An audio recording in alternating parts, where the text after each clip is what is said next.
Hello. You're listening to The Beautiful Idea, a podcast from a collective of several anarchist and autonomous media producers scattered around the world. We're bringing you interviews and stories from the front lines of autonomous social movements and struggles, as well as original commentary and analysis. Follow us on Mastodon and at thebeautifulidea.show. Thanks for listening.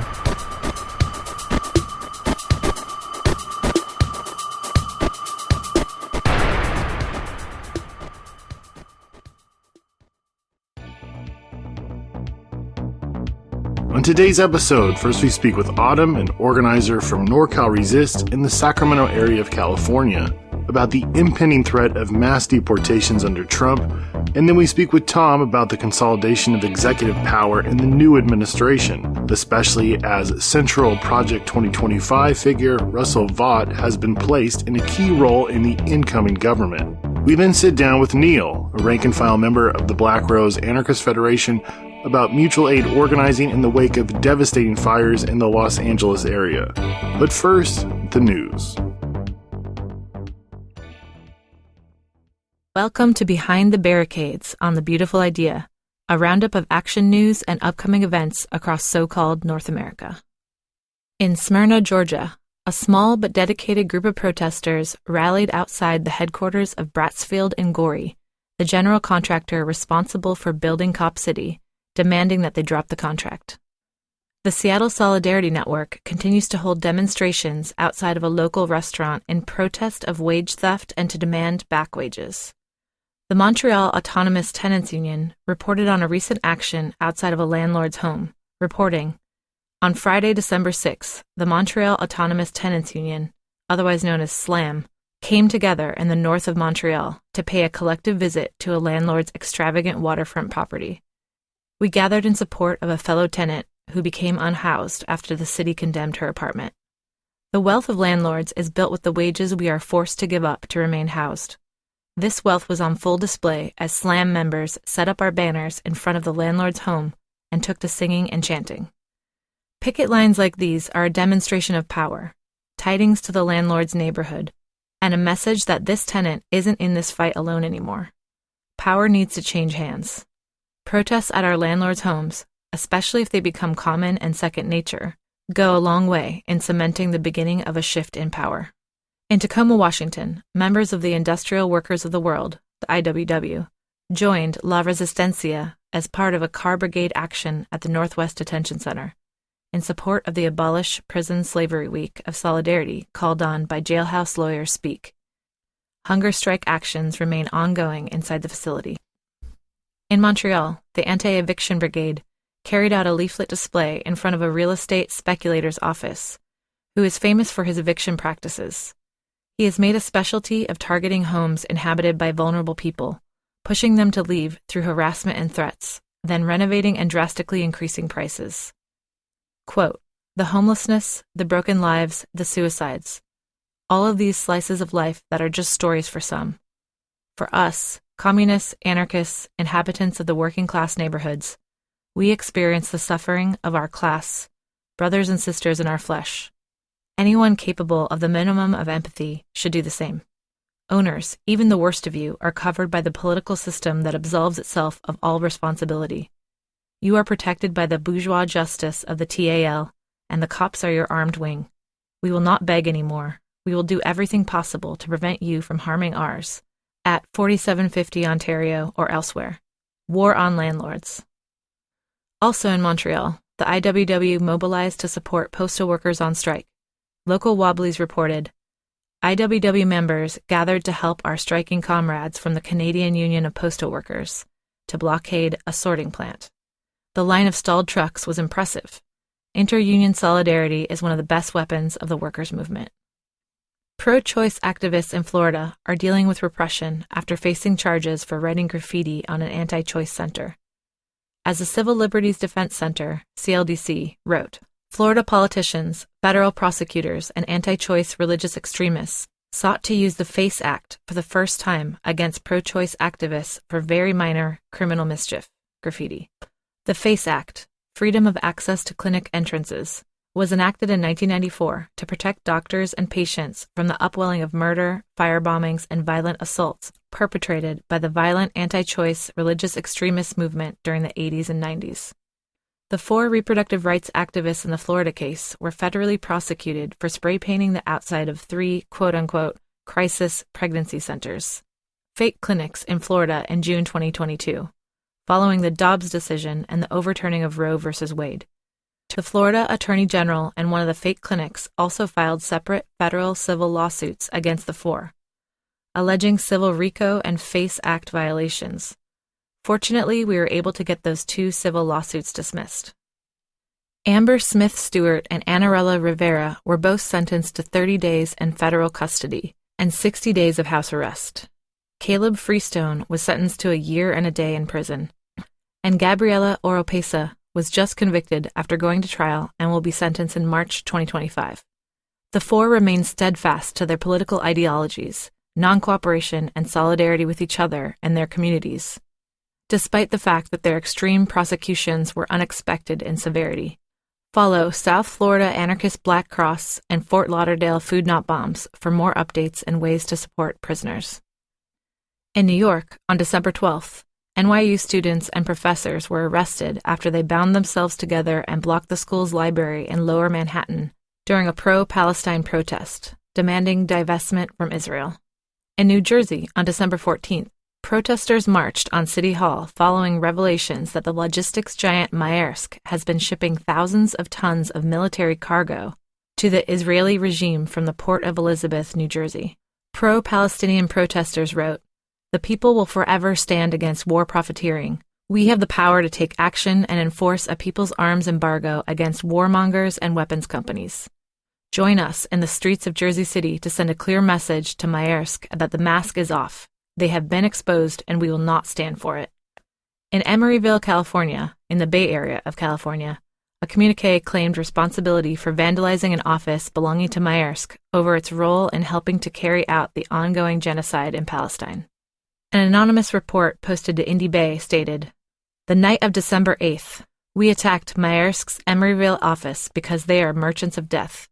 They ship military cargo for the Zionist entity to use in their genocide of Palestinians.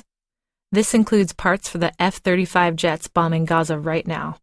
We did this autonomously, in solidarity with the Palestinian resistance. Workers like us have no military to defend our interests or stop this genocide. This is because the merchants of death, like Maersk and United Healthcare, control the state. They grow rich on our taxes and suffering while we fight to pay for basic needs. Every bomb dropped makes them richer and us poorer. If the government will not stop arming Israel, then working people will. We call on you to join us. The veins of imperial capitalism are open, fragile, and poorly guarded. Their supply lines of death can be choked." As Unicorn Riot reported, the parents of slain forest defender Manuel Tortuguita Paez Terán have filed a civil rights lawsuit against 3 Georgia law enforcement officers they say are most responsible for the death of their child in January 2023. Nearly 2 years after police killed Terán, and a year after the state refused to bring charges against any of the state troopers responsible, Tortuguita's parents are still seeking answers and accountability for the death of their 26-year-old child. Tortuguita's mother and father are suing Georgia Bureau of Investigation Special Agent Ryan Long, as well as Georgia State Patrol troopers Mark Lamb and Bryland Myers, in federal court claiming that the raid that led to their child's killing violated Tortuguita's civil rights. Tortuguita's family still hasn't gotten clarity on the circumstances surrounding their child's death nearly 2 years after the fatal shooting. Lawyers representing the family hope that the civil suit will uncover some of the yet unknown details of the raid that ended in police killing the forest offender. Calls for an independent investigation into the shooting rose in the immediate aftermath of the killing. While the family was able to secure an independent autopsy, to date there hasn't been an independent investigation into the circumstances surrounding Tort's killing.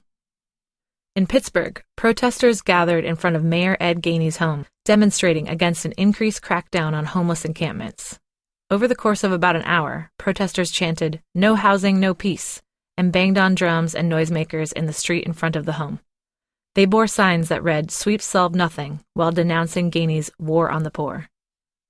Workers at Starbucks and Amazon carried out strikes during the holiday season, facing arrests from police outside of Amazon facilities in New York. In Chicago, organizers outraged by the recent decision to drop charges brought against a police officer accused of beating a 17-year-old in 2022 picketed the Cook County State Attorney's Office in downtown Chicago. On New Year's Eve, noise demos outside of jails and prisons were held across the U.S. and beyond in several dozen cities. For a full roundup, check out It's Going Down. In Knoxville, Tennessee, high school students protested the killing of their 18-year-old classmate by 3 sheriff deputies. Protesters demanded the release of any police videos of the encounter and demonstrated outside of a Knoxville City Council meeting. Council members voted to approve an expansion of police surveillance cameras and monitoring in the city, part of a $27.5 million contract with Axon Enterprises. In San Francisco, California, BDS and queer activists held a demonstration which shut down part of Market Street and held a picket outside of a Chevron gas station. According to IndieBay.org, the Rally for Palestine and BDS began at the intersection of Market and Castro Streets. After some speeches and slogans, the crowd crossed the street to the Chevron station. Chevron Oil maintains an oil platform off the Gaza coast and supplies oil to Israel's military as it perpetuates the Gaza genocide. Pittsburgh activists Pepe and Crystal, who faced charges stemming from a protest against a far-right anti-queer speaker on a college campus, have been sentenced, with Pepe receiving 5 years in prison and Crystal 3 years probation. As the Civil Liberties Defense Center, CLDC, wrote, when a married couple, Kristen and Brian Pepe de Pippa, amongst an estimated 250 community members, protested the transphobes on the Pitt campus, the state alleged that one of them had lit 2 homemade smoke devices and a commercially available firework. What would normally have been a state misdemeanor charge became a major federal investigation under the pretense that a civil disorder had occurred. The investigation included a raid of the defendant's home by the ATF, FBI, and state and local police, resulting in a large seizure of computer equipment. Pepe has remained incarcerated without bail to this day and faced a sentence of over a decade in federal custody. Crystal, although not charged with the explosives felony, could have received an equal sentence to Pepe based on the conspiracy. The police had previously executed a warrantless search of the couple's garbage, where they found printed information discussing Atlanta Stop Cop City campaign, as well as other anarchist zines. The seizure of these items as evidence points to an overtly politically motivated use of the civil disorder statute in an attempt to not only scare rank-and-file activists into submission by fear of spending decades in prison, but also to send a clear message that prosecutors and judges are willing to highlight political beliefs to keep activists confined pre-trial without options for bail. The judge in this case cited sentiment supporting anarchism as his justification for keeping Mr. De Pippa locked up. Check out show notes for more info on how to support Pepe and Crystal. As this episode was being recorded, horrific fires, fueled by climate change, broke out in Southern California, with tens of thousands of people being forced to evacuate. Please listen to our interview later in the show for more info and check out Mutual Aid Disaster Relief and local groups like the Mutual Aid Los Angeles Network and the LA Tenants Union for ways to plug into local mutual aid responses. And here are some upcoming events. January 18th, Festivals of Resistance events across the U.S. February 1st, Austin Anarchist Book Fair in Austin, Texas. February 28th through March 2nd, Florida Abolitionist Gathering in Gainesville, Florida. April 5th, Houston Anarchist Book Fair in Houston, Texas. May 15th through the 21st, Consolidation Anarchist Festival in Montreal, Quebec.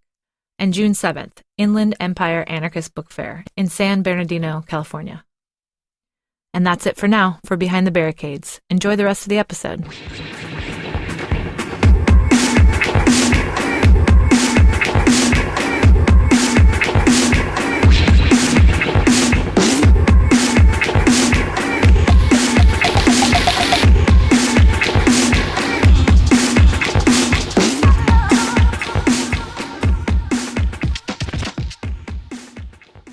I'm Autumn, and I'm an organizer with NorCal Resist in Sacramento. Great, and we wanted to talk to you today about threats to immigrants, asylum seekers, refugees as Trump comes in.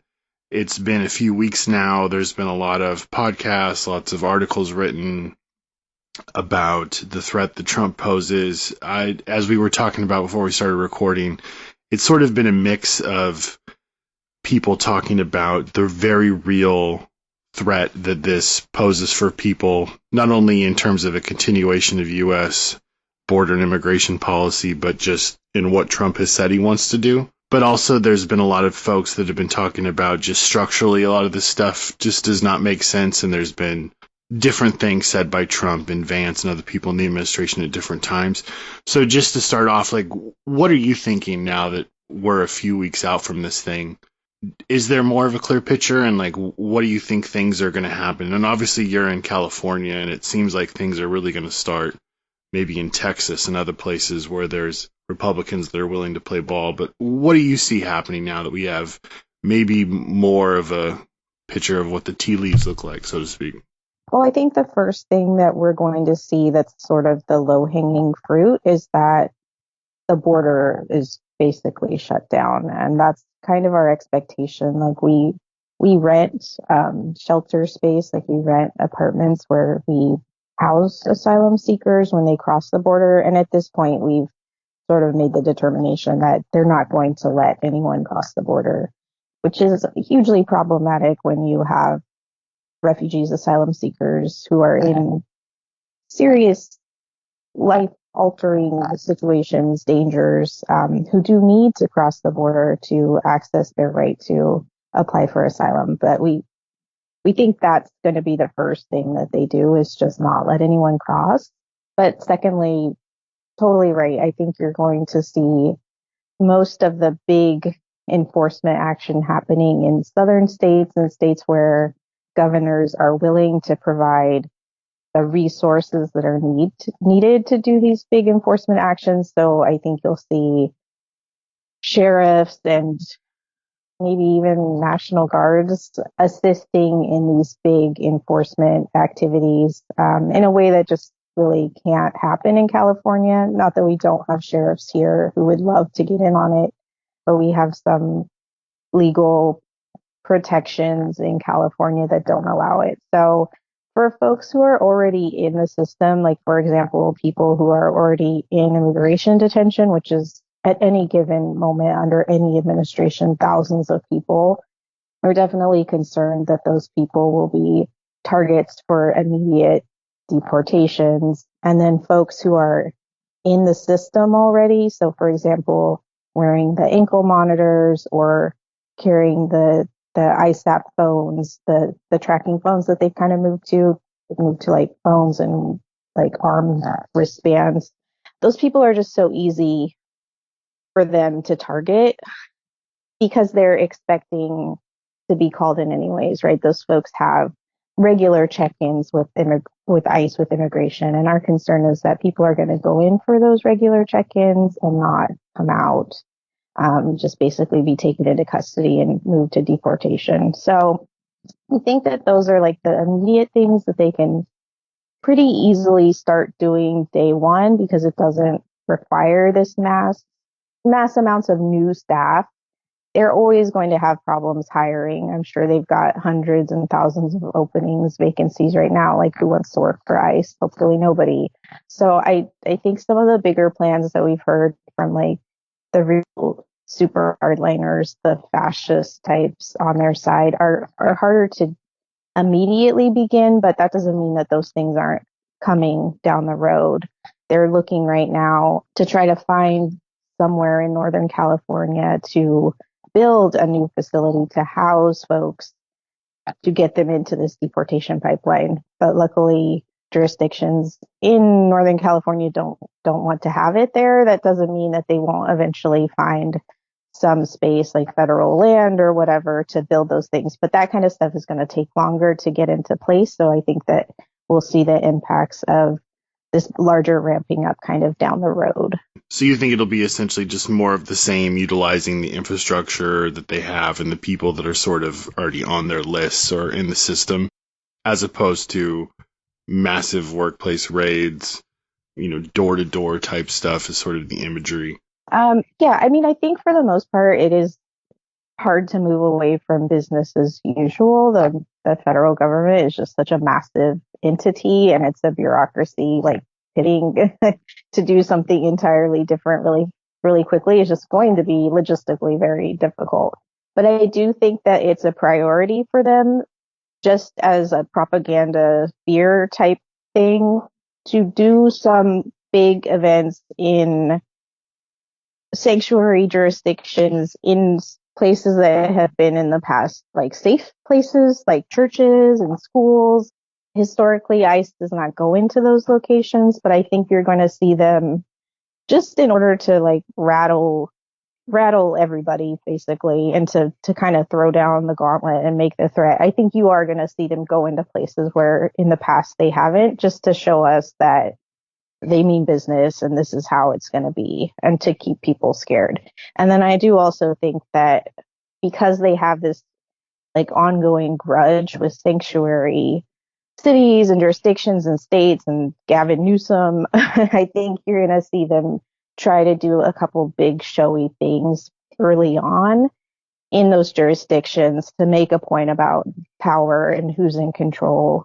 So we're trying to be ready for that, just because I think it's coming. It's probably not going to be how most people end up in the system. Those are just going to be kind of like one-offs because they're going to be hard to organize logistically and the manpower and all those things. But I do think that's where the media attention will be, and that's where like the Fox Newses of the world are going to focus. So I do think they will be doing those kinds of activities as well. You're located in the San Joaquin Central Valley of California. There's been a couple interesting articles that have been written recently about the contradiction of a lot of business leaders that are backing Trump in agriculture now sort of saying like, well, we didn't think the leopard would eat our face, realizing that if all of their workers get deported, I mean, they're just in a very bad spot economically.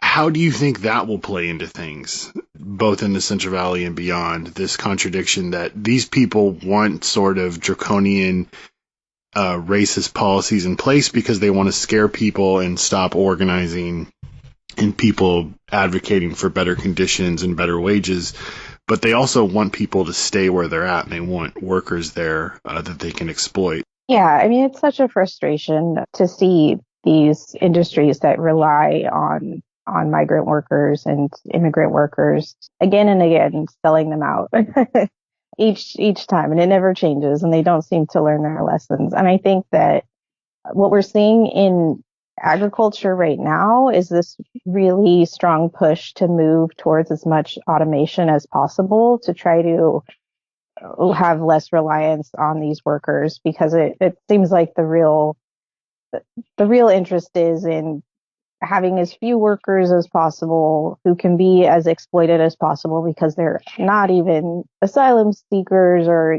people with some kind of work permit, but truly undocumented people who are living in the shadows, which is something that the immigration movement has been trying for so long to like make it less and less of a need to live in the shadows, to at least give people opportunities to get health insurance and to be able to exercise their rights as workers and all of these things. And I think that there's really this bigger interest among these very powerful agribusinesses to undo all of that work, to streamline their workforce down to as few people as possible, and for those people to be as exploited and as marginalized and as powerless as possible. So it's really kind of a bunch of really bad things meeting up at once. And this merger of like these fascist tech folks with this racist movement is so troubling on so many levels. And I think that this is one area where we're going to see those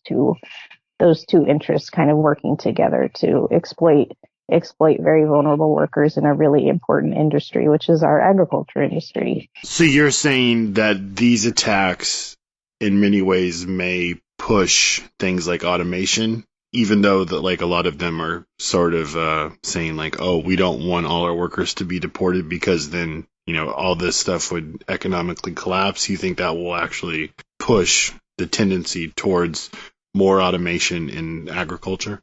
Yeah, I think it pushes towards that tendency. I think it helps the bigger fish in the industry eat the smaller fish. We already don't really have that many family farms and family agricultural operations in California. It's mostly a giant agribusiness landscape, but I think you're going to see that consolidate even more. and become even more of like this very tech-driven kind of industry.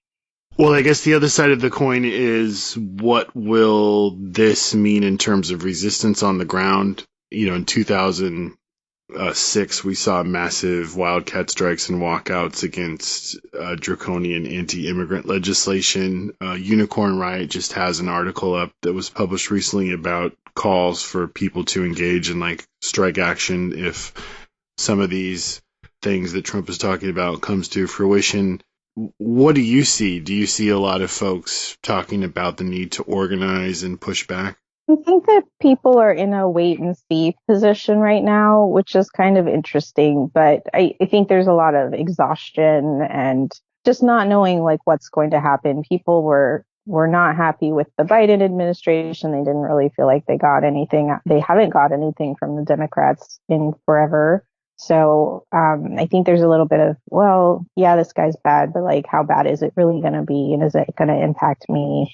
But I do think that, I mean, it makes it ripe for activity if they really do go after people in the way they say they are. I think right now, for a lot of immigrant folks, especially those who are like newer to this country and aren't as, familiar with our political system and our spectrum the way that we are, they're kind of feeling like, oh, well, I'm being told that this is just to target the bad guys. And I'm not a bad guy. I'm someone who's in the system. I'm going to court. I'm doing all the things I'm supposed to do. So I'm not going to be targeted.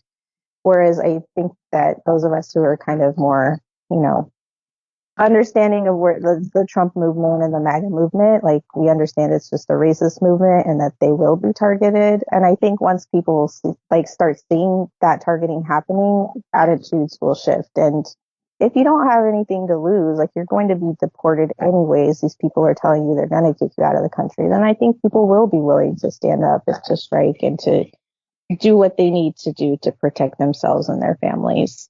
What would you encourage people to do listening to this if they want to get involved in pushing back against this? If people are in sort of a wait and see moment, I think the question for activists and organizers is sort of like, what should they be doing as this kind of plays out? Well, what we've been doing locally, and, nothing is perfect, but we've been reactivating our hotline. So a lot of jurisdictions, a lot of areas around the country, activist coalitions got together and created these hotlines that people could call when ICE was in their community, and then would dispatch folks to go and observe, just basically kind of like a cop watch legal observing thing, but specifically for ICE. So a lot of those hotlines are getting stood back up now if they went dormant during Biden, which many of them did. And this is a really good time to get trained to do that legal observing cop watch work and to be ready to go out and to respond. I think in some ways they want us to watch, because they want to make a spectacle and they want to scare us. But in other ways, despite that, it's important that we show up when they are in our communities and that we show solidarity with the folks who are being targeted. So I think we need to be ready to do that and to rebuild the networks that were built during Trump 1.0 of legal and media and all the different, roles that all of us with our different skills can bring to the table to rapidly respond when ICE is in our communities and to push back. Because the first time around, we were able to get people released and we were able to reunite people with their families. But it was only because we worked really, really fast. And we've had times where we responded and we were not fast enough. And the person was on a flight out of the country, like by the end of the day. So you really have to have all your pieces ready to go and practice. I think that's what we're kind of doing right now, is just reestablishing all of our roles and relationships and getting ready to do that. So I would totally encourage folks to plug into their local network if one exists. And if one doesn't exist, there's some great resources out there. There's an organization called Detention Watch Network, and they can plug people into their resources to help set a rapid response system up in their area. And it's not hard. You just need a core group of folks who are willing to take on these different roles. And then it's really kind of like with anything in life, it's trial and error and practice, and you learn as you go. And I hate that sometimes folks feel like they have to be an expert in something to participate. Like when I started doing the immigration work, I didn't know anything about immigration law or any of this stuff. And it's really just been a learning experience. And anyone, like truly anyone can educate themselves and get themselves to the point where they feel confident to participate in this kind of activism. So I think that's really the best thing we can be doing right now until we see, which we're going to see very soon, like what their first real targets are and what they really decide to focus on. The last question I wanted to ask you is that from your vantage point, you're in California, which is a blue state. There's been lots of talk about how Newsom, the governor of California, is going to push back against Trump. Like, how real is that? Is that going to be a factor? What do you see happening? I think it's going to be a lot of lawsuits again. And, you know, that's a tactic, and it can have more or less, it helped with some things last time. I'm not going to say it didn't. Like, it shut down some really bad legal changes that they made, and it did provide some cover for folks doing organizing work. But, I mean, I'm not going to rely on them to do the on the ground grassroots work that needs to get done, because at the end of the day, like, there's certain things that a governor is just, they're going to still side with, you know, law and order over protecting folks. So at the end of the day, the folks who protect each other are going to have to be us. But yeah, I am glad that they will be hopefully, you know, doing some of those high level legal challenges and things like that might provide us some cover as things change very fast.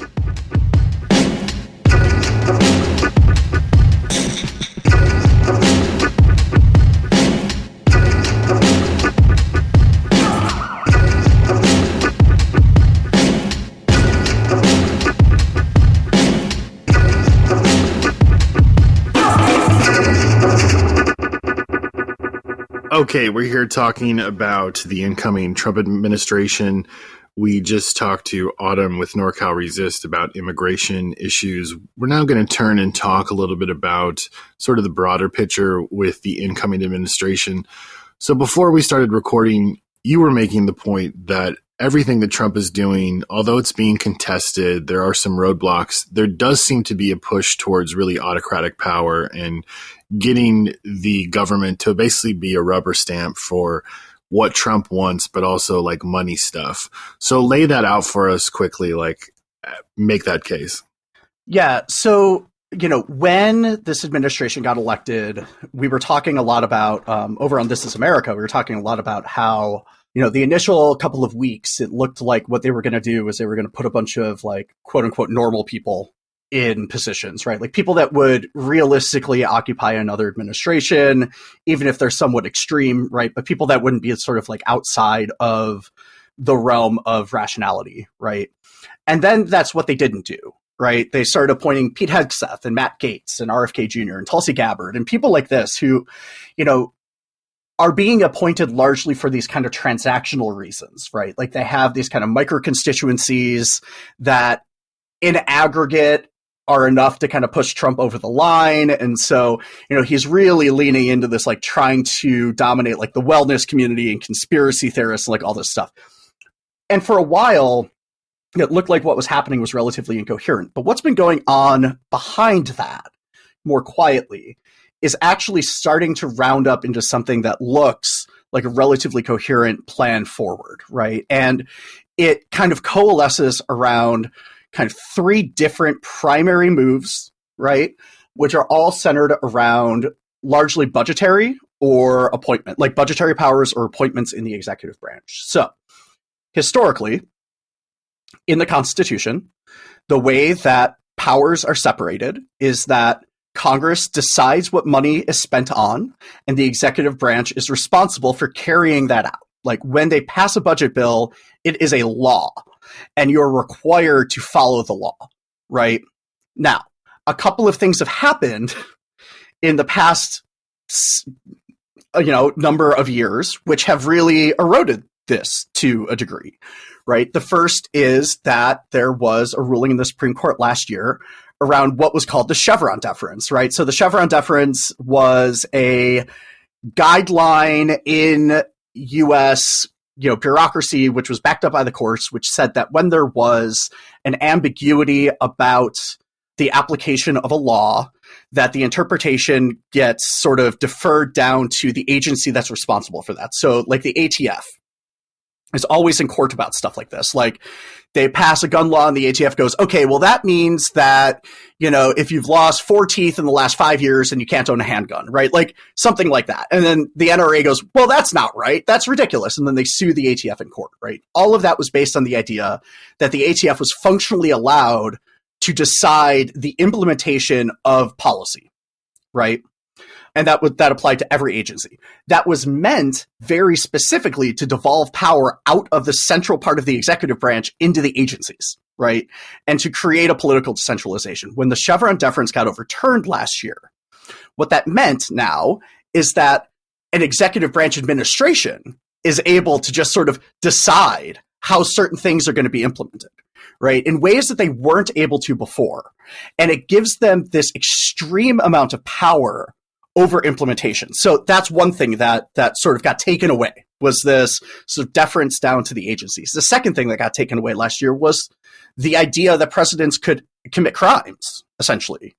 That when the Supreme Court ruled that a president is immune for official acts, that essentially means that no longer the president has to follow the law. That includes budgetary laws, right? That's what they're arguing. And that's not contrary to the Supreme Court ruling at all. So now we get into the very specific things that they're doing.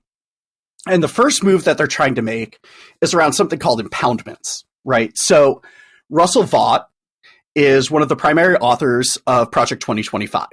He is also a guy who's openly called for dictatorship in the United States and openly called for rounding up like radicals and putting them in prison camps. He's the guy who came up with the idea of evacuating the federal bureaucracy and appointing a bunch of right-wing conservatives in people's place, right? This is all his stuff. He has been put in charge of the Office of Management and Budget, which is essentially the government's accounting office.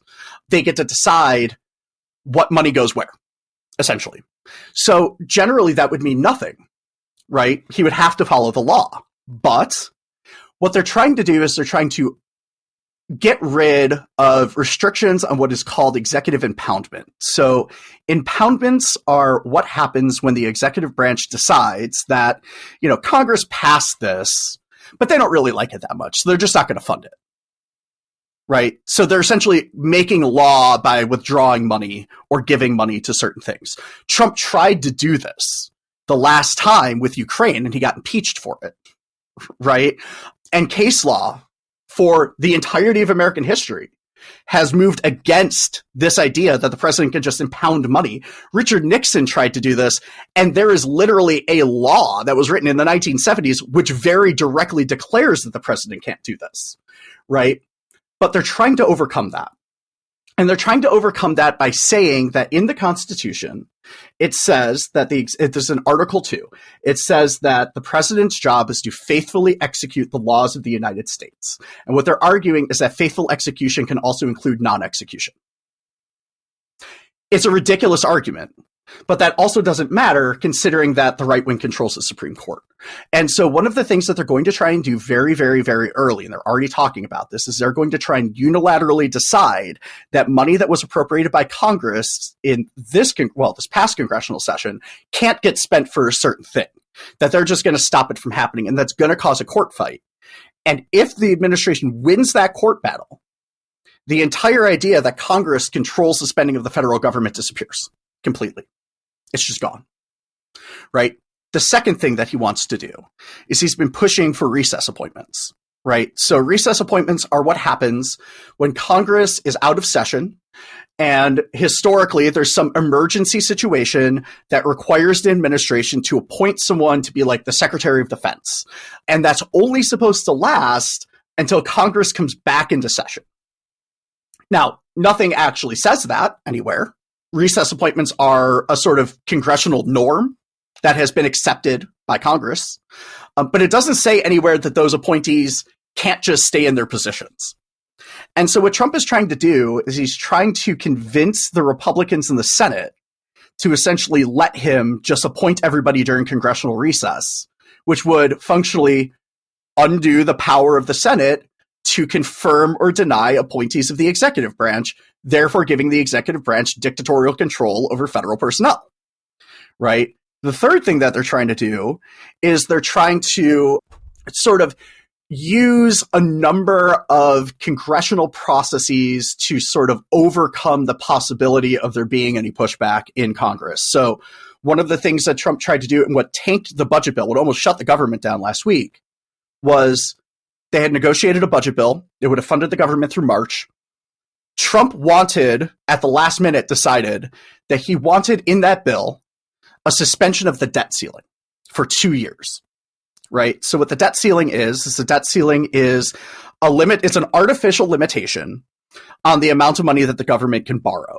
So say the government's $1 billion in debt. It's way more than that. But say it's $1 billion in debt and it is to pay $100 million in interest because it got a really bad loan deal or something like that. And they don't have that $100 million. Right. Well, if the debt ceiling is set at $1 billion, even if they financially could borrow the money to make the interest payment, they're not allowed to unless Congress decides that they can take out more debt.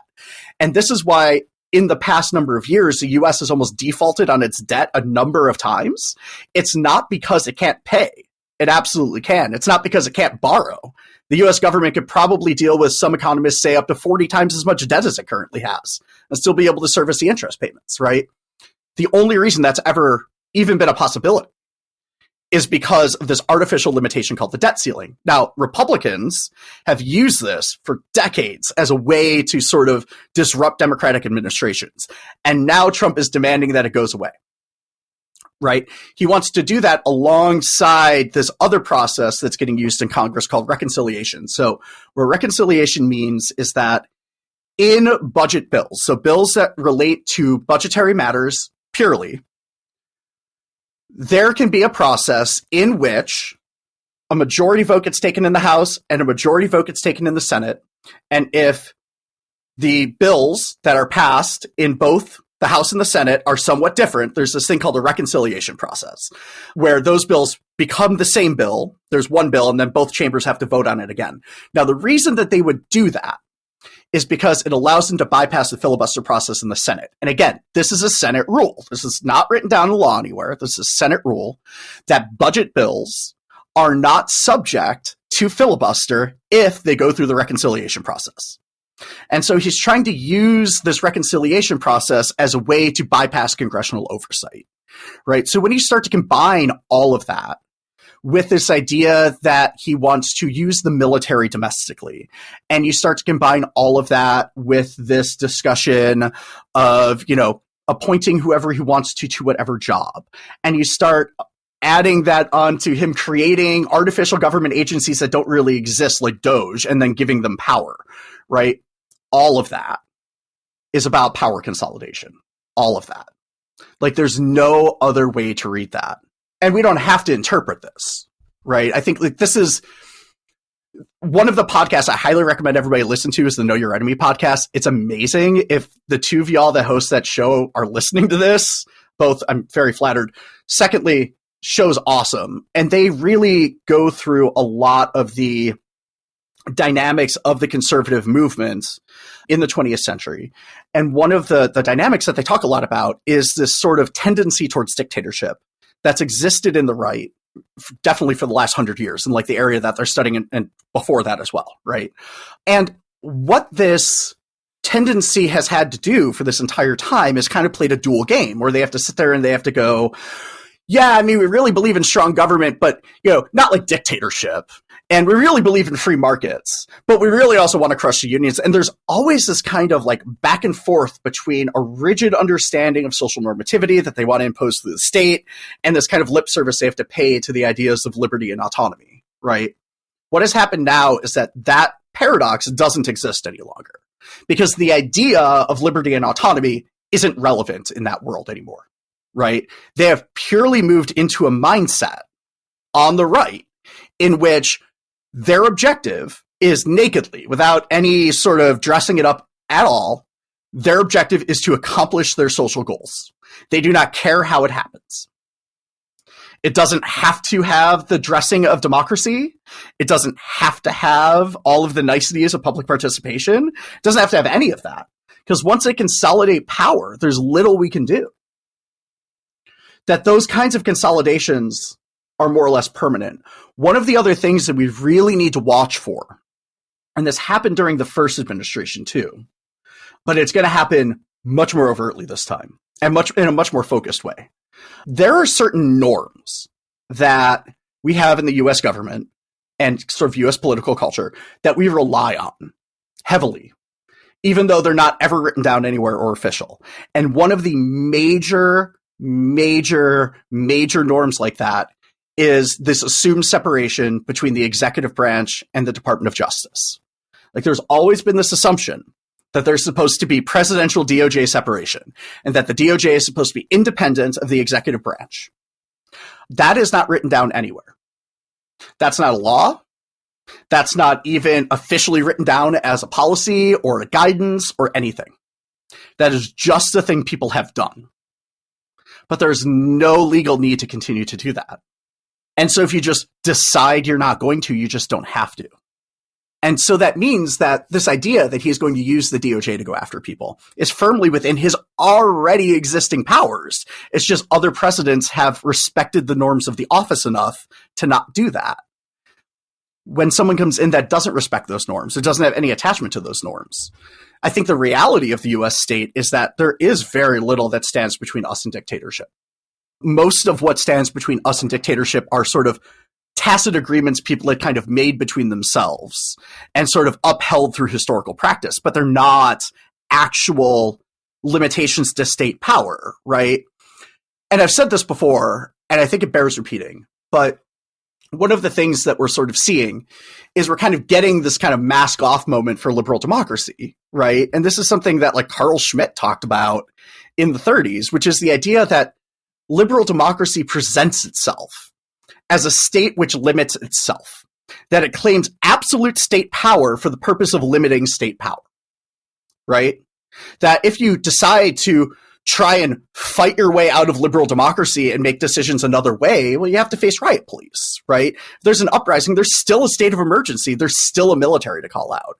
That really, democracy is about niceties.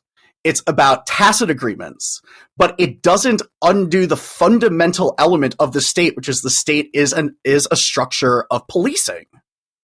And so what we're seeing now is we're seeing all of those kind of window dressings that made that difficult to see fall away. Because the reality is that they weren't there to begin with. Right. It's sort of assumed that they were because we had been told this, but they're not actually written down anywhere. So with this in mind, the consolidation of electoral power, through the established political process, I mean, how do you see it playing out in the first couple months? It sounds like this is going to play out in a lot of court hearings and cases, or is it something beyond that? So there's a number of things they're going to do right at the beginning. And the first one they already announced today. So they're going to put forward what Mike Johnson is calling in a very Trumpian way, a big, beautiful bill. Literally, that's a quote. Big, beautiful bill, which is supposed to have like $2 trillion of tax cuts and like spending cuts, and also all of the border policy, all of the deportation policy, pretty much everything that they want to do all in one big, huge bill. And the reason that they're going to do that is because they can at least tacitly claim that's a budget bill and shove it through reconciliation. Right now, whether that sticks, because there's a lot of non-budgetary things that would be in a bill like that, I don't know. How long it's going to take to pass a thing like that, because remember, they only have a 1-vote majority in the House. I don't know, probably a really long time, but that's their plan. Now, why would they do that? It sounds dumb. It sounds inefficient. Like it's going to take a really long time, and it will. But the reason they want to do that is it allows them to shove a bunch of their policy priorities into something that they can ostensibly claim as a budget bill, so it doesn't have to have a public debate. And that allows them to hide all kinds of stuff. For example, Elon Musk was on Joe Rogan just a couple of days ago talking about how like the US government's collapsing budgetarily and, they just might have to end Social Security in order to save it, right? That's not going to show up in a congressional debate. They'll shove that through in a budget bill, right? And so we have to really be paying a lot of attention to the way that they're trying to structure legislation here, because they're doing it in a different way than normal. So like normally the legislative process is one where you see the kind of superficial separation of powers in the United States actually become something meaningful, right? You have the executive branch proposing a budget, you have Congress debating it, people vote, there's protests in the streets. Like that's ostensibly how things in the ideal sense are supposed to work. And all of that is a process of Congress asserting its power over the executive branch, right? What is happening now is that Trump is trying to very overtly convince them to give that power away to him, right? Every one of these bills that they've brought up, every single one of these policy proposals that they brought up, their whole argument that killed the budget bill a week ago, all of that was about getting Congress to give its power to the executive branch voluntarily. Because they know that they can't just take it. It has to be given to them. And so what they're doing is they're asking for it. And when they don't get it, they're demanding it. And that's what we really need to watch, right? It's not about like, oh, they want to pass a bill that justifies mass deportations. That's one thing. But the question is how? What is the mechanism that they're talking about here? What is the relationship of executive power to the decision to deport people? How is that related to the court system, right? Like those are the things that they're undermining. It's going to look and sound like a normal bill when it gets summarized in 20 seconds on the news. But when you dive into the minutia, that's where we're going to see all of these little tiny like legal maneuvers happening. A guy like Russell Vought. Russell Vaught's a really important person for people to study and understand because Russell Vought doesn't have any ambition about getting elected to office. He doesn't care if people like him. He doesn't care if people call him a fascist. He doesn't care if, people say that he's like using government. He doesn't care about any of that. He is a laser focused person. And his goal is, regardless of how it happens, to impose conservative orthodoxy on every single person in the country. And he doesn't particularly care how that's done. He is way more of a marker of what's going to happen in this administration than probably any other single person. And so all of you should go out and research this guy. Russell Vought, V-O-U-G-H-T, Russell Vought. He's been a Heritage Foundation person for a long time. He's been a right-wing operative for a long time. But if you really want to know what's going to happen, if you really want to get that preview of what's going to go down, read the things Russell Vought has written. Because he'll tell you, and I've been saying this for years now, but if we want to know what they're going to do, we just have to listen to them. Because they tell you what they're going to do. Subtly, often indirectly, but if you learn to read their language, they are going to tell you what they're going to do. And this is what they're telling us they're going to do. They've just leaned into it more and more and more over the last week or two. And what I'm seeing starting like today, any sort of idea that they were going to try and dress this up with the niceties of democracy are also gone. They're not even talking about that anymore. Like this is just about consolidation of power unapologetically.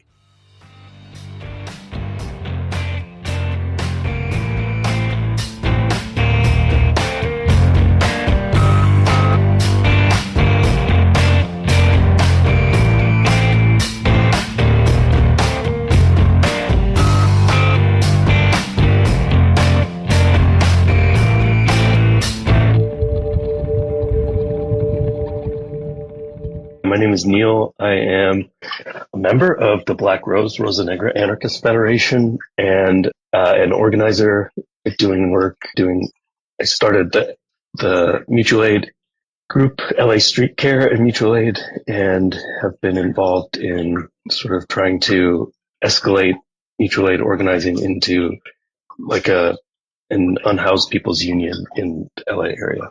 Well, great. Thanks for taking the time to talk to us.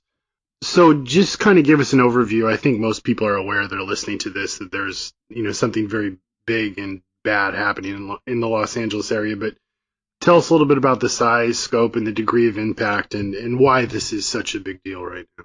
So at this moment, there are 6 active wildfires in LA County, and there have been at least 11, I think maybe even 12 in the last 10 days or so. And when I went to bed last night, there were 7 active wildfires, but it looks like one of them went out. The biggest one is in the Pacific Palisades, and that's at about 20,000 acres with 6% containment.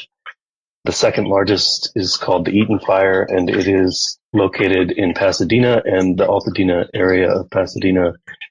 It's about 14,000 acres, and it's at 3% containment. The Lydia Fire is in the San Gabriel Mountains, almost near Palmdale, which is like on the other side of the mountains in the Antelope Valley. And that's not as big. It's at about 400 acres. There is the Hearst Fire, which is at the northern part of the San Gabriel Valley, or San Fernando Valley, which is what people commonly refer to as the Valley. And that is at about 770 acres and growing. The Kenneth Fire is at is on the other side of the Santa Monica Mountains from the Palisades Fire, and those two are actually looking like their evacuation areas are starting to grow toward one another. But the Kenneth Fire is basically at the border of LA County and Ventura County. So this is like a huge, huge swath of land that these fires are on right now. And part of the reason why, and this is the worst, I've been here in Southern California for about coming up on 14 years, and this is the worst spate of wildfires I've ever seen. And it's particularly bad because we have a windstorm that has dropped the humidity to around 10% or lower. So just like perfect conditions for fire to spread and because it's windy, it's blowing the embers everywhere. And so it's really a very dangerous situation at the moment. So there's various levels of impact and like different scales as a result of that. So like there are people directly impacted who must evacuate. And that right now, and like they're gone and maybe their homes are burning down, or have, and that number is in the tens of thousands or more. Then there are the people who are waiting to find out if they need to evacuate, which is likely more like in the hundreds of thousands. And then there are people like me, where I live in Long Beach at the moment, 20 miles south of the closest fire, and I'm getting ash raining down in my backyard, and the sky is yellow, and we have like air quality warnings where we're not supposed to go outside unless we're wearing a mask. And that's probably in the millions of people. And it's a very large chunk of Los Angeles County, which has, I think, 10 or 11 million people living in it. So there's impact on cultural and historical sites. The Getty Center, which is one of LA's art museums, I'm pretty sure I heard a report that it was burning, but I know that the fire is at least surrounding it. And then the Eaton Fire in Altadena is going up towards the Mount Wilson Observatory, which is where Edwin Hubble discovered black holes. And yeah, most of the Palisades neighborhood, which is, yes, one of the wealthiest neighborhoods in the country, but also is a place, of like a lot of like historical homes, like the Eames had their home there, has been predominantly burnt down. And then I think there's even subtler things that are probably going to sort of play out in a long term, which, a friend of mine and I were talking about it, and he's in the film business and he's an electrician, and he's completely considering changing careers because the film business was already volatile, and he's pretty convinced that it's going to take a long time for it to come back from this. So there's a lot of impact on the people around here. Wow. I'm wondering if you can talk about what the response has been, or the lack thereof, from the state specifically, and then we'll talk about other groups. Sure. And there might be more that I'm unaware of. I've mostly been getting like direct information from sort of rapid response networks, not so much following CNN or anything like that. So, but it's pretty wild, I will say. The first night, we set up an ICE rapid response network for, to go and do support for ICE raids if they're popping up. And that's where I first learned about the fire in Pasadena. And people were listening to the scanners. So I was getting like real time information about what the fire department was like calling for. And they called for 20 tenders, and it turned out that the department only had one, and they ran out of water at one point and also completely lost water pressure. at another point. So they're completely unprepared and underfunded for a situation like this. And Wait, can you explain what a tender is? a tender is just one of the trucks that is like that comes, that helps them like either connect to the water line or it carries water itself. Gotcha. So, and then they also made the completely unprecedented call to volunteers, anybody who had anything remotely close to firefighting experience, to come and help. So it was like very, yeah, what's the word? Unprepared, I guess, is the kindest word I can give. And then I know Gavin Newsom was scolding people in the media for not evacuating fast enough. The state has sent CAL FIRE and at least 800 prisoners who are getting paid $1 an hour to put these fires out.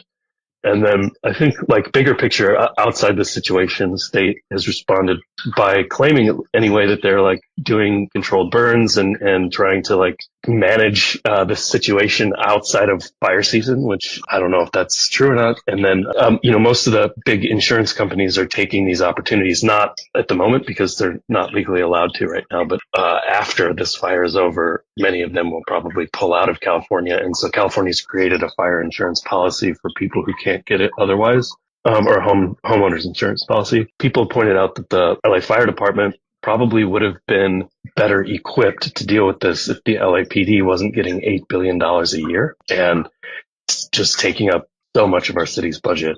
And during this, we both have seen the schedules. So the city was still scheduling homeless encampment sweeps during the fire.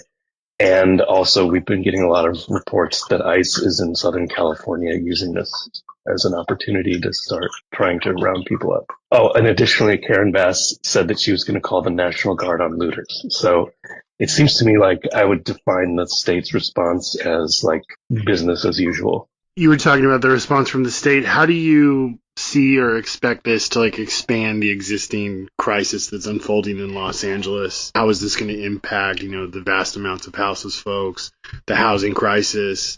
I mean, I think there's several ways that I can just see right now, and maybe, in a month or two, I'll have more ways of thinking about it. But, a lot of people's houses are burning down and we have a severe housing shortage, and that's a very immediate problem.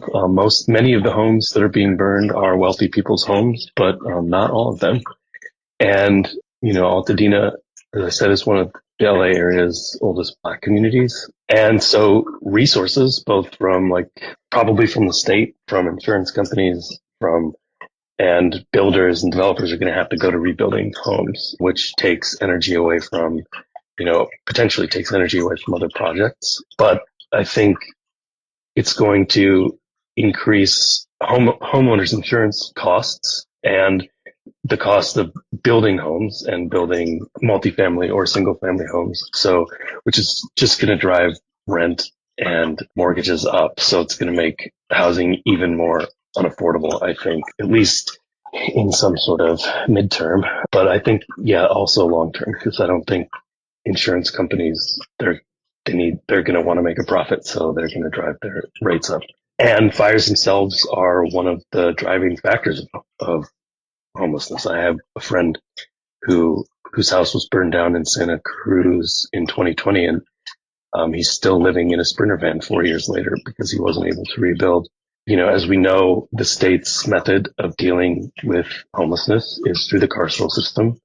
They have lots of euphemisms that they like to use, like care sweeps and care courts, but they're just really violent processes of displacement, and they have no meaningful long-term solution that they've shown that they're willing to engage, at least at this point. So I think it'll probably be, unfortunately, unless there is an intervention from, people, I would say, from below, that it's just going to be a vicious cycle of dumping more money into cops and prisons and policing, because if the numbers of unhoused people increase and the housed people continue to complain and be the loudest voice, then that's the solution that politicians lean into every time.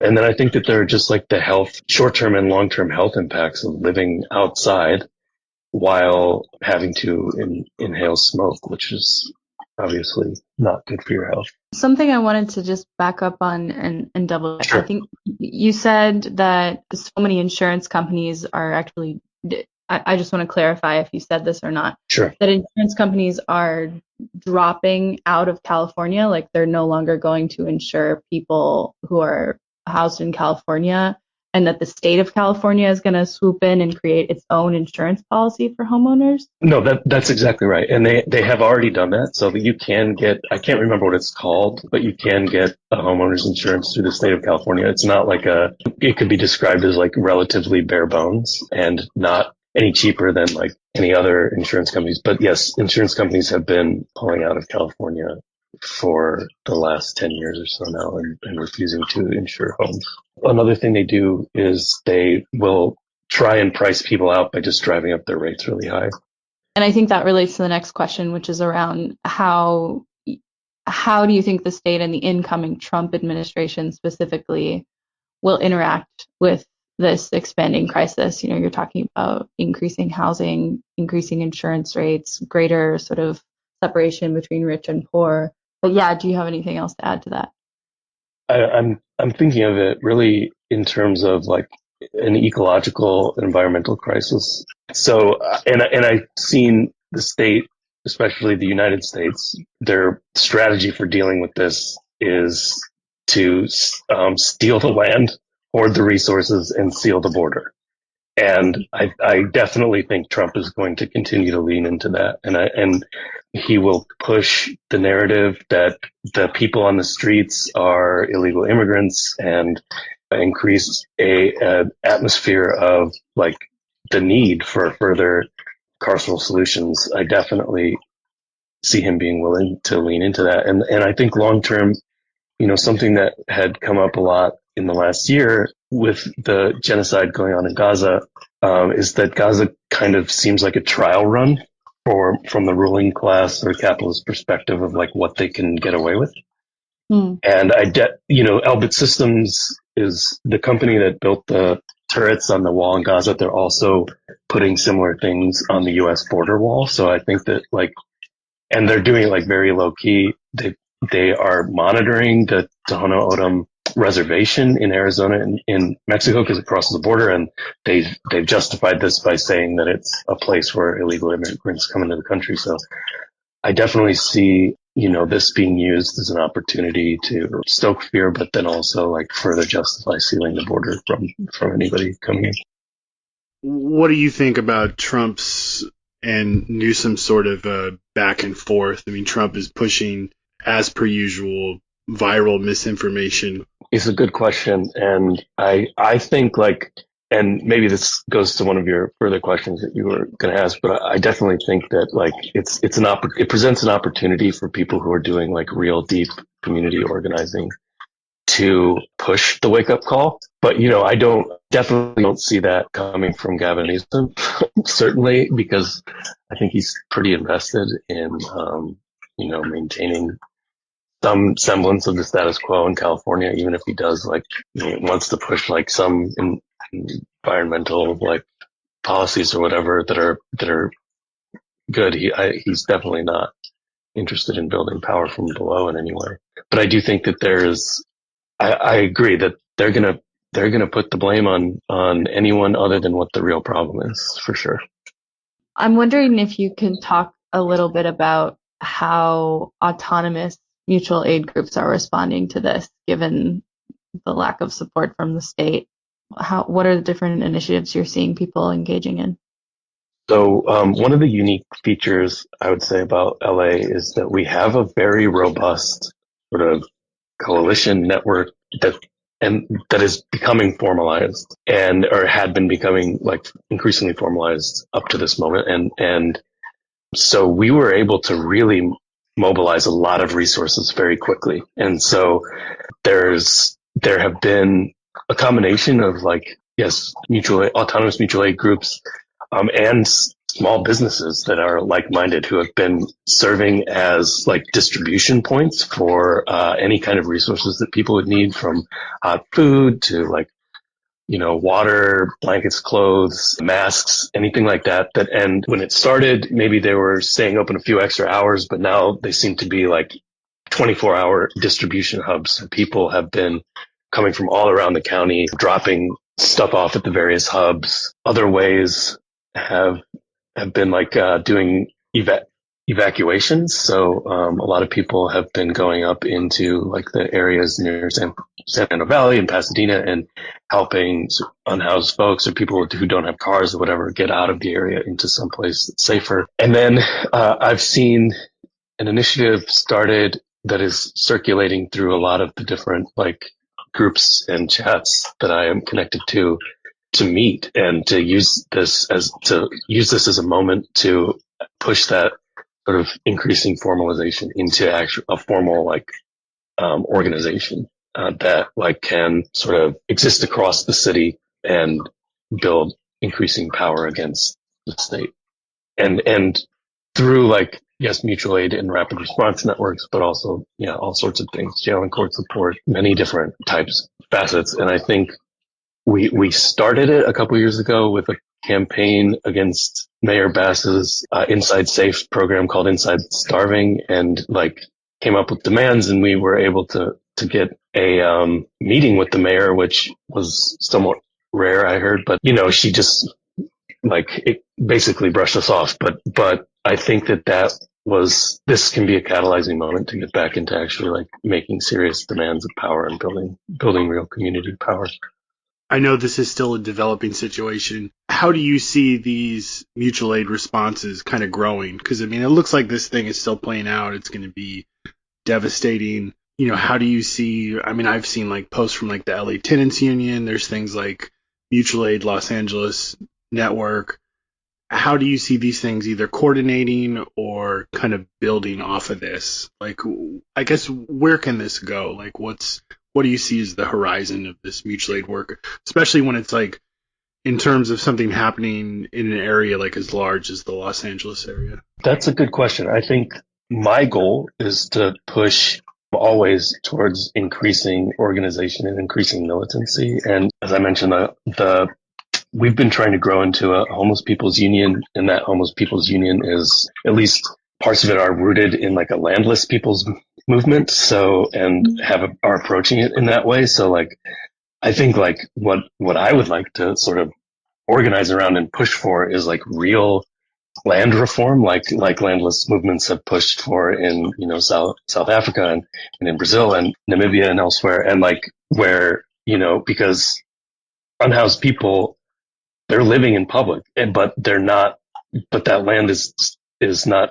really public. I mean, it's owned by the corporation that calls itself the City of Los Angeles or the City of Long Beach or whatever, and they set the rules for how people can use it. But like, I think we need to really like build power, and I do think that this is a moment where people are seeing that. In terms of like the more immediate, I've just seen the response become increasingly organized and like increasingly efficient in this moment in a way that I don't know that I did in 2020, but I think in 2020 when the fires came, it was a much smaller situation. I mean, it was basically it was a similar area to kind of, it was the west side of LA, like near the Getty Center where there's part of the fires now, but like it was nowhere near as big. It was nowhere near as impactful. It didn't come anywhere near as close to people's homes. It was like predominantly on like hillsides and stuff. So this is an unprecedented moment, and I think it presents real opportunities to continue to build power. And I think not just like rooted in the kind of direct aid that people are providing right now, but like actual like trying to build power around like getting to each according to their needs, from each according to their ability, in like a real sort of powerful way. Speaking of that, where can people get more information and plug in? Mutual Aid LA on Instagram is a great resource. They have a link to all of the various like LA fire resources that people can either go to or donate to. Sidewalk Project is doing a lot of really good work right now in Skid Row. LA Street Care and Mutual Aid on Instagram is another group doing a lot of good work. Etna Street Solidarity is up in San Fernando Valley. They're the folks that have started the San Fernando Valley Homeless Union. They're doing a lot of really good work and could use any kind of support that people can offer. I think at this moment, I wouldn't encourage people. I know that there's been some discussion of people coming from Northern California. I wouldn't come right now. It's a pretty dangerous situation to be driving into, but I do think that we will need that kind of help. Like once the fires are under control, they're not very controlled right now. I think something else that this is bringing up for me is a curiosity around how to maintain this power that you're talking about, even beyond like once the crisis is quote unquote over, how do we sustain that level of organization? And I think part of that leads into this larger question of like, how do we respond to the crisis beyond just mutual aid work, but actually make it a crisis for the state? Yeah, I think that I would give the same answer that I give to anybody, that we need to gather our people and organize in a directly democratic, bottom-up manner around the issues that are like directly affecting us, and not, this like sort of quote unquote polarized like Democrat Republican manner, but like open to anyone. Bring them in, go to your neighbors, like build the relationships, and like really like, there's something like called the Olympia Assembly up in Olympia. I'm down here in Long Beach. We've had a fairly robust amount of Palestine organizing that's been going on here, but I've only been living here for 3 months, so I haven't been down much. But I've been sort of encouraging us to start an assembly model where we meet as like maybe a broader Long Beach community every 3 months and discuss the issues that are directly facing us, and then we break off into like maybe our various local neighborhood areas and work on like developing plans around that, and then come back in 3 months and continue to do that kind of really deep organizing that is, I think, the kind of thing that will enable us to sustain relationships in the long term and to sort of change the way that we relate to one another. Because right now, people, we're never going to do it if we remain as individuals. It's never, and that we like look at this problem as like, well, I'm gonna compost more. Like, yes, that's a good thing, but it's not going to create a rupture with the state. And I think that we need to find those like organizations. If you're in a union, like, talk with your union members. If you're in a school, you're a teacher or student, like raise consciousness around like what needs to actually happen. In prison, we can, as people who are not incarcerated, we can help coordinate organization for prisoners within prisons so that like we can really create these like multifaceted movements. Yeah, and I think we were talking about this before we started the recording, but also sort of related to that and related to the idea of building new relationships with people that maybe you're not used to building relationships with, or starting new initiatives. Like, I'm curious to also hear any comment from you about the fact that, as you said, Pacific Palisades is one of the wealthiest neighborhoods in the country and was largely decimated here, and like how maybe that's being talked about, given that a lot of narrative around climate crisis is that poor people, and it's true, poor people and poor communities are most directly affected by climate catastrophe. And here we have, as you said, like one of the wealthiest neighborhoods in the country that's been basically completely obliterated by these fires. Yeah, and what I hope is that it can serve as a wake up call and an opportunity for people who are organizing to like, because those people are now unhoused, and yes, many of them are wealthy, but there are actually like there are lots of trailer parks around Palisades, and so it's definitely a mixed class area. But so I would hope that like there's an opportunity there to really like rebuild those relationships and create empathy between people, because California has taken a very hard right turn in the last 4 years, and it's almost exclusively been, at least in my eyes, related to homelessness. And so when you see, a large amount of people who are used to sort of denigrating the unhoused suddenly become unhoused, I think that presents an opportunity for narrative shifts and for like cultural shift. And so I think that there's an organizing opportunity here for sure. But yeah, I mean, the reality is though that many very wealthy people, they're going to be the first in line to get their whatever it is they need. And hopefully we can use this moment as an opportunity.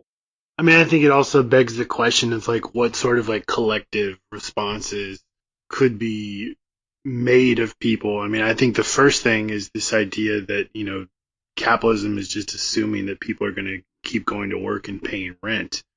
And right. I think this is like, I mean, this is something that people in North Carolina were articulating too after the hurricanes, but like, why are we paying rent when people can't even go outside and like do basic stuff? I think the same question here. People should be pushing for a rent moratorium and all that stuff and connecting that to this wider crisis. Absolutely. And actually I have seen, and I don't know like what the organization is, but I do think that there are opportunities for us to like continue to meet and discuss this. But I have seen calls for like an LA-wide general strike.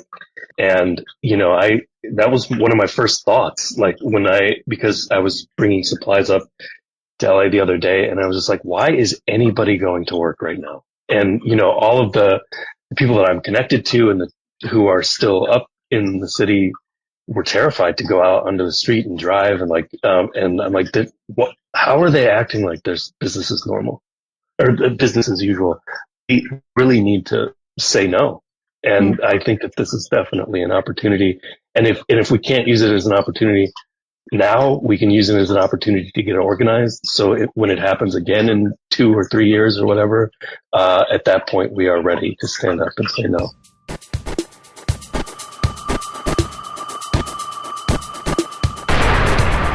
Thanks for listening to today's episode of The Beautiful Idea. News and analysis from the front lines of anarchist and autonomous struggles everywhere. Catch you next time.